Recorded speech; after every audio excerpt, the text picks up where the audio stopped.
What's good, YouTube? UFC 260 has just ended, and wow, Francis Ngannou is a fucking monster. Plain and simple, the dude's a monster. He took out Stipe less than a minute into the second round. In the first round, he showed everything. He showed the patience. He showed the takedown defense. He showed the takedown offense. He showed his power. And in the second round, he took Stipe out. Stipe landed one shot clean, got overzealous and got clipped with the left hook, put him straight out. Man, Francis is scary. Eh, Man, Francis is a scary human being. John Jones is going to have a task on him because we know John Jones is the next match for Francis. Man, Jones is going to be carrying extra weight. He's probably going to come out and look slower than he did at light heavyweight. If people expect to see the same John Jones they saw at light heavyweight, they're going to be wrong. I think Jones is going to be slower. He might have more power. He might not. We'll see. And I don't think he's going to be as flashy, as unorthodox as we've seen in the past, like spinning elbows, side kicks. He'll probably still be throwing that oblique kick because that's one of his main moves. But like a lot of the flashy stuff you see him throw, like a spinning back elbow, spinning side kick to the body and shit like that, I don't think we're going to see much of that. And Francis has showed competence in the wrestling. So Jones might have his hands full with Ngannou. We'll have to see. Hopefully, it's a quick turnaround since Ngannou took literally no damage. Even though he got hit clean by Stipe multiple times, he took no damage because the dude, his chin is made of, I don't know, vibranium. The dude, literally, if there was a human being made out of vibranium, it would be Francis Ngannou. The way he hits people and the way he takes hits, he might be the one person who's actually made out of vibranium. And Stipe, it sucks. He took an L. He's still the greatest heavyweight of all time. I like to see him have a little bit of recovery time. Who should Stipe fight next? I think there's a few options out there for him. Him versus Derek Lewis would be a very interesting fight. Derek Lewis said he wouldn't want to fight 5 rounds though, and Stipe's not fighting in a co-main. Stipe's fighting a main event his next fight, I'm gonna assume. Stipe could fight Surreal Gone. That could be a good fight as well.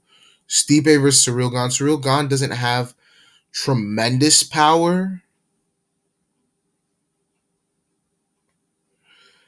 So Stipe probably won't get knocked out by Gone. Both men are very quick, very light on their feet, great cardio for the heavyweight division. I think it'll be a very fun technical fight. The question is the wrestling. Is Gone's takedown defense good enough? We know his takedown offense is there, but is his takedown defense there? We don't know. I'm sure Stipe will test that. But yeah, I think thinking about it, I think I would like to see that Gone versus Stipe. I think that would be a fun fight. That's the fight I want to see for Stipe next. In the co-main, that fight was crazy too. Holy shit. Vicente Lucay taps out Tyron Woodley via Darsh choke. Crazy. This fight was insane. Tyron Woodley came out the gates like a fucking, I don't know what the phrasing is, like a bullet out of the shotgun, whatever, bro. Like, I don't know what the fuck the saying is, but he came out like a bat out of hell, bro. Like he came guns blazing, bro. Literally, like the ref said, "Let's fight." This dude sprinted and got double underhooks on Lucay immediately. Lucay did a great job to, defend, like get into a neutral position. and in the clinch, and then Woodley then transitioned to a single, and Lucay stuffed that as well, and then he was able to get into space.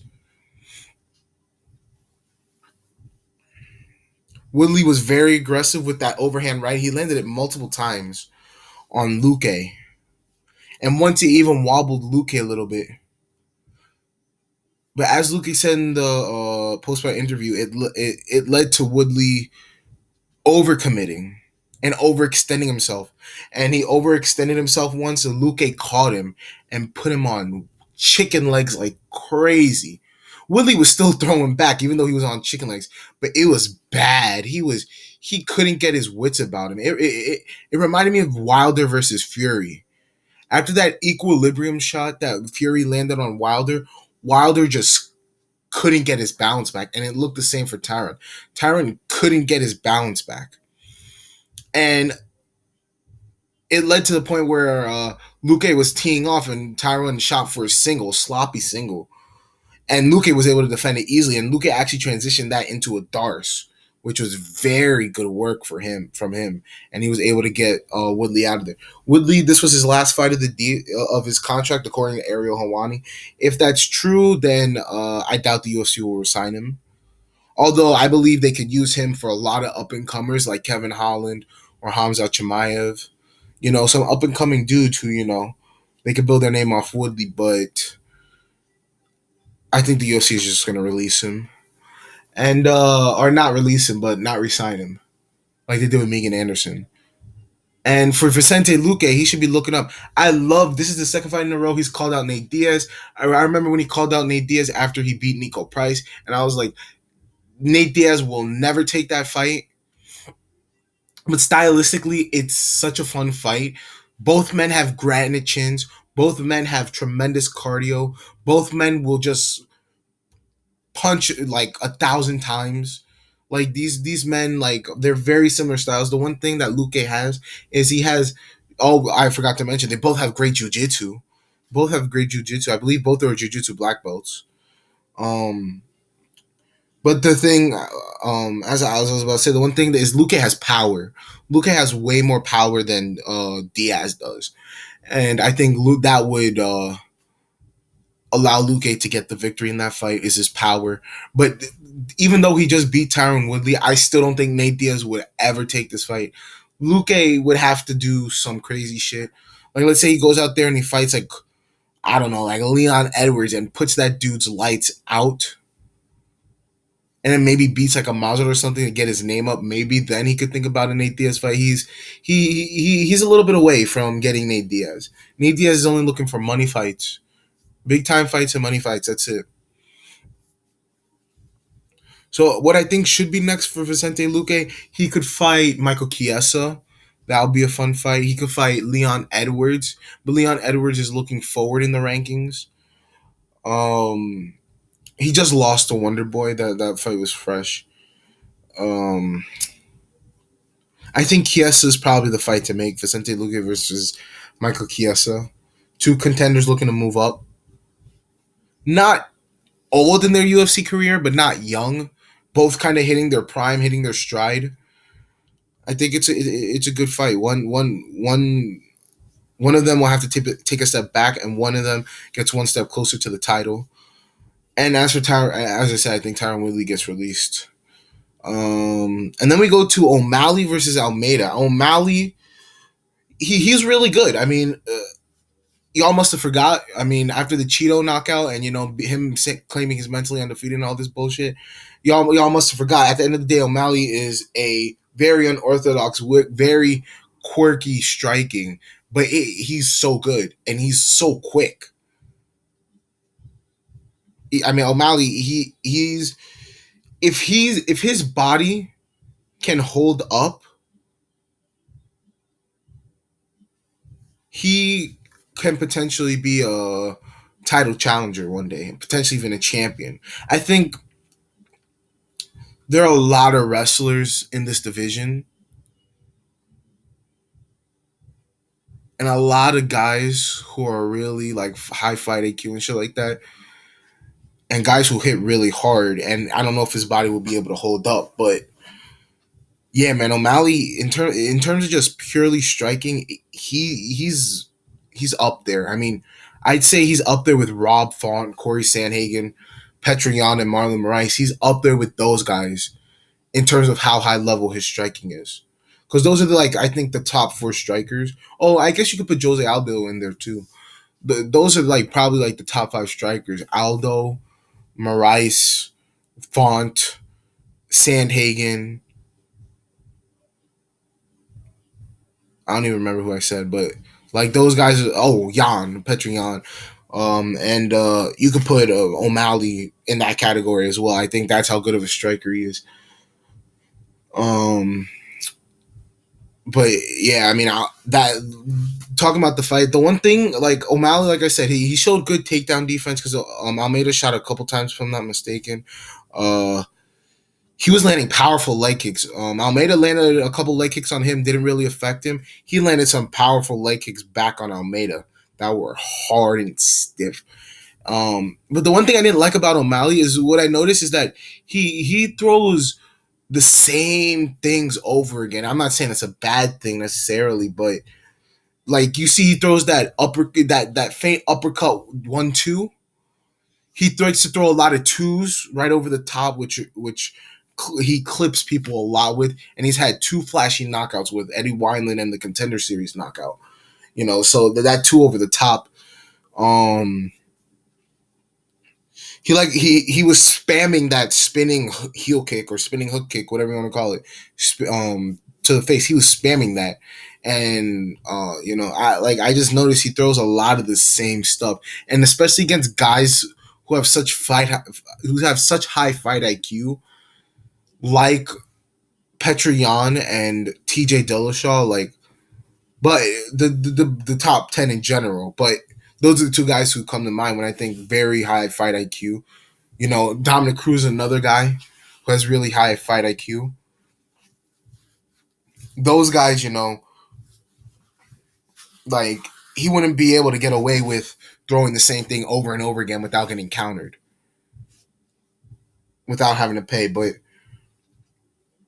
yeah, O'Malley, he shows he's really, really, really good.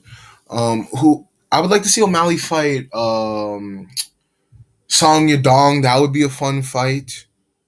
I think him versus Nathaniel would be an awesome fight. So one of those two, either him versus Song Yadong or him versus Nathaniel Wood. And he gets through that challenge, and then I think throw him back into the top 15. And as for Thomas Almeida, I think Andre Ewell just fought last week, 2 weeks ago, and he looked pretty. Ewell, he fought against Chris Gutierrez, and he looked all right.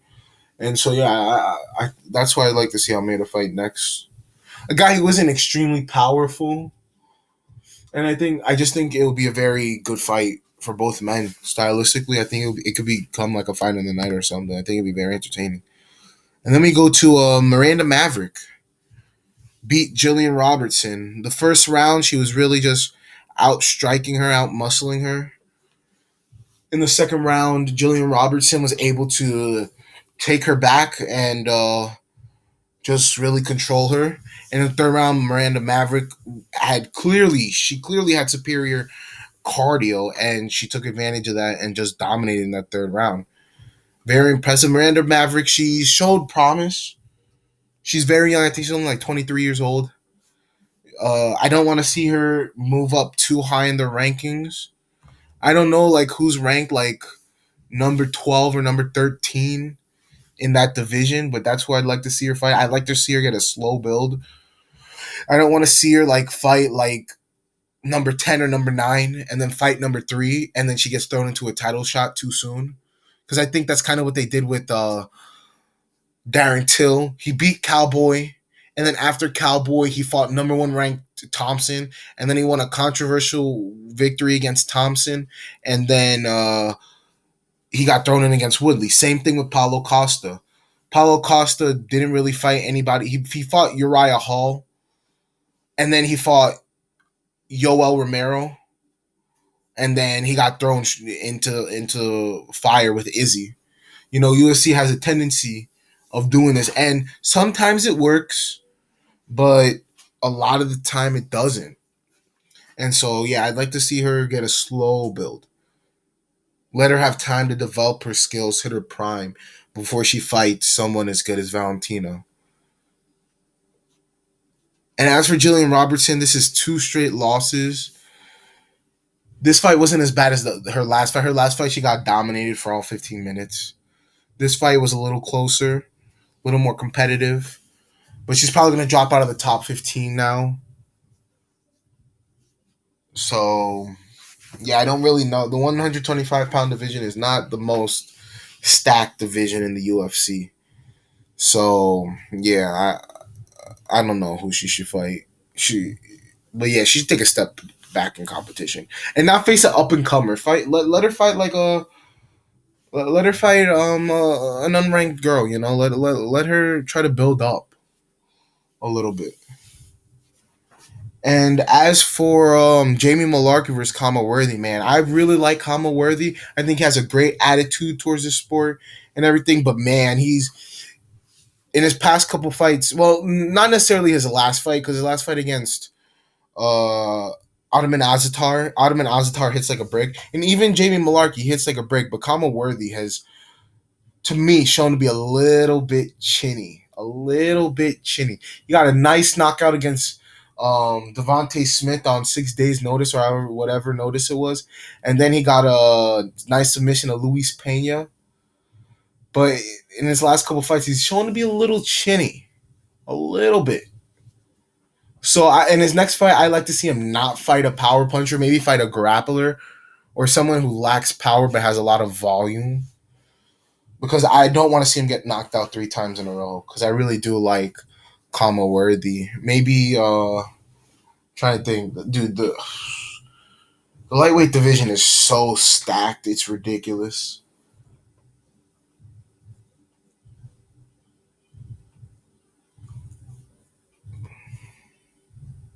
Maybe he could fight Leonardo Santos. Leonardo Santos fought last week.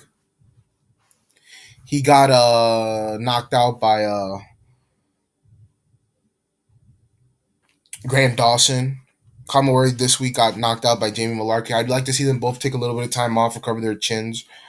And yeah, I think that'll be an interesting fight if I'm fighting Leonardo Santos. He does have knockout power, but I don't know if like he has he has knockout power. Like he knocked out Kevin Lee and Stevie Ray, but I don't know. I think he doesn't have as much power as like Ottoman Azatar or Jamie Malarkey. And as for Jamie Malarkey, man, he should get a step up in competition. Um, maybe there's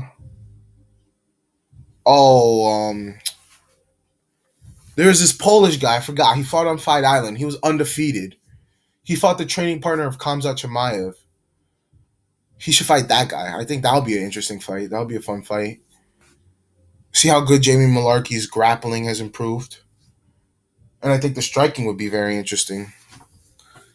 But yeah, those are my reactions, my thoughts, and what should be next for these fighters. We don't have a fight week until, we don't have a fight night until April 10th, but the fight night will be on ABC. And the card low-key looks stacked. Man, Mike Perry fights D-Rod. That's going to be a very interesting fight, very fun fight, in my opinion.